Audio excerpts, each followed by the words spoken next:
যুক্তরাজ্যের বড় অংশ জুড়ে আঘাত হানছে ভারী বৃষ্টি ও শক্তিশালী বাতাস। কারণ ঝড় চন্দ্রা দেশ জুড়ে বয়ে যাচ্ছে। এর ফলে বন্যা ও যাতায়াতে বড় ধরনের ব্যাঘাত সৃষ্টি হয়েছে।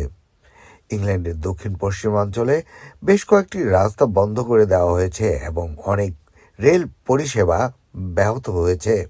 এই অঞ্চলটিতে একাধিক সতর্কতা জারি করা হয়েছে, যার মধ্যে বৃষ্টির জন্য একটি অ্যাম্বার সতর্কতা রয়েছে। স্কটল্যান্ড ও উত্তর ইংল্যান্ডের কিছু অংশে তুষারপাতের জন্য ইয়েলো সতর্কতা জারি করা হয়েছে, আর যুক্তরাজ্যের অধিকাংশ এলাকায় ভারী বৃষ্টির জন্য সতর্ক করা হয়েছে। উত্তর আয়ারল্যান্ডে ক্ষতিকর বাতাসের পূর্বাভাস দেওয়া হয়েছে এবং ওয়েলসেও বাতাসের জন্য সতর্কতা জারি হয়েছে। চলতি মাসে যুক্তরাজ্যে আঘাত হানা এটি তৃতীয় বড় ঝড়। এর আগে ইনগ্রিড ও গোরেটি ঝড় হয়েছিল। ইংল্যান্ড ও ওয়েলসের মধ্যকার যান চলাচল M4 Prince of Wales bridge দিয়ে ঘুরিয়ে দেওয়া হয়েছে। ন্যাশনাল রেল জানিয়েছে, খারাপ আবহাওয়া মঙ্গলবারের শেষ পর্যন্ত সাউথ ওয়েস্টার্ন রেলওয়ের পরিষেবাকে প্রভাবিত করতে পারে। দক্ষিণ ডেভন, ডরসেটের বড় অংশ, দক্ষিণ সমারসেট এবং দক্ষিণ পূর্ব কর্নওয়ালে মঙ্গলবার সকাল 9টা GMT পর্যন্ত বৃষ্টির জন্য অ্যাম্বার সতর্কতা জারি রয়েছে। এসব এলাকায় সাধারণভাবে 30 থেকে 50 মিলিমিটার বৃষ্টি হতে পারে এবং দক্ষিণ ডার্টমোরের উঁচু এলাকায় 60 থেকে 80 মিলিমিটার পর্যন্ত বৃষ্টি হতে পারে। বন্যার কারণে ডরসেট, সমারসেট ও পূর্ব ডেভনের বেশ কয়েকটি সড়কের অংশ বন্ধ করে দেওয়া হয়েছে এবং দক্ষিণ পশ্চিমাঞ্চল জুড়ে ডজনখানেক বন্যা সতর্কতা কার্যকর রয়েছে। কর্নওয়াল, দক্ষিণ পশ্চিম ওয়েলস এবং উত্তর ডেভনের কিছু অংশে মঙ্গলবার বিকেল পর্যন্ত বাতাসের জন্য ইয়েলো সতর্কতা জারি রয়েছে। ওয়েলসের বিভিন্ন এলাকায় বন্যা সতর্কতাও সক্রিয় আছে। গোয়েন্ট পুলিশ জানিয়েছে, এভারগাভিনি ও রেগলানের মাঝখানে A40 সড়কটি পানিতে ডুবে গেছে। ডেভন কাউন্টি কাউন্সিল জানিয়েছে, বেশ কয়েকটি গুরুত্বপূর্ণ স্থানে রাস্তা বন্ধ রয়েছে। ঝড় চন্দ্রা এসেছে ইনগ্রিড ও গোরেটির পর।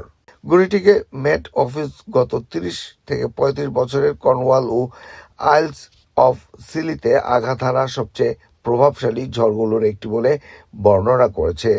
মেট অফিসের প্রধান পূর্বাভাসকারী পল গন্ডারসন বলেন, শুরুতে শক্তিশালী বাতাস আইলস অফ সিলি, পশ্চিম কর্নওয়াল ও দক্ষিণ পশ্চিম ওয়েলসকে প্রভাবিত করবে। এসব এলাকা এখনও গোরেটি ঝড়ের ক্ষতি কাটিয়ে উঠতে পারেনি। এখানে ঘন্টায় 70 থেকে 80 মাইল বেগে দমকা হাওয়া বইতে পারে। ডরসেট ও দক্ষিণ ডেভন, সমারসেট এবং কর্নওয়ালের ভেজা মাটিতে ভারী বৃষ্টি পড়ায় ঝুঁকি আরও বেড়ে যাচ্ছে। উত্তরে ইয়র্কশায়ারের কিছু অংশেও বন্যার সতর্কতা জারি করা হয়েছে। পেনাইন্স ও দক্ষিণ পশ্চিম স্কটল্যান্ডে মঙ্গলবার সন্ধ্যা পর্যন্ত বৃষ্টি ও তুষারপাতের জন্য ইয়েলো সতর্কতা দেওয়া হয়েছে।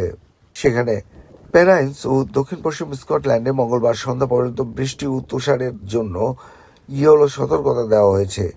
সেখানে সাধারণভাবে 5 সেন্টিমিটার পর্যন্ত তুষারপাত হতে পারে এবং উঁচু এলাকায় 20 সেন্টিমিটার পর্যন্ত জমতে পারে। এর ফলে A57 scan pass, A66, A68 ও M62 এর মতো গুরুত্বপূর্ণ সড়ক পথের উঁচু অংশগুলো ঝুঁকির মুখে পড়েছে।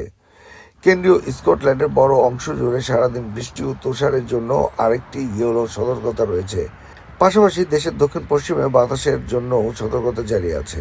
স্কটল্যান্ডে এবার বোথ্রি ও কুপার অ্যাঙ্গাসের কাছে রিভার আইলা এলাকায় বন্যা সতর্কতা জারি করা হয়েছে। উত্তর আয়ারল্যান্ডে বেশ কয়েকটি স্কুল বন্ধ রাখা হয়েছে। মেট অফিস জানিয়েছে, পূর্বাঞ্চলে ঘন্টায় 60 থেকে 70 মাইল 97 থেকে 113 কিলোমিটার বেগে দমকা হাওয়া বইতে পারে। উপকূলীয় এলাকায় তা 75 মাইল পর্যন্ত পৌঁছাতে পারে। তারা আরও যোগ করেছে, এই মাত্রার পূর্ব দিকের বাতাস অস্বাভাবিক এবং প্রভাব বড় ধরনের হতে পারে।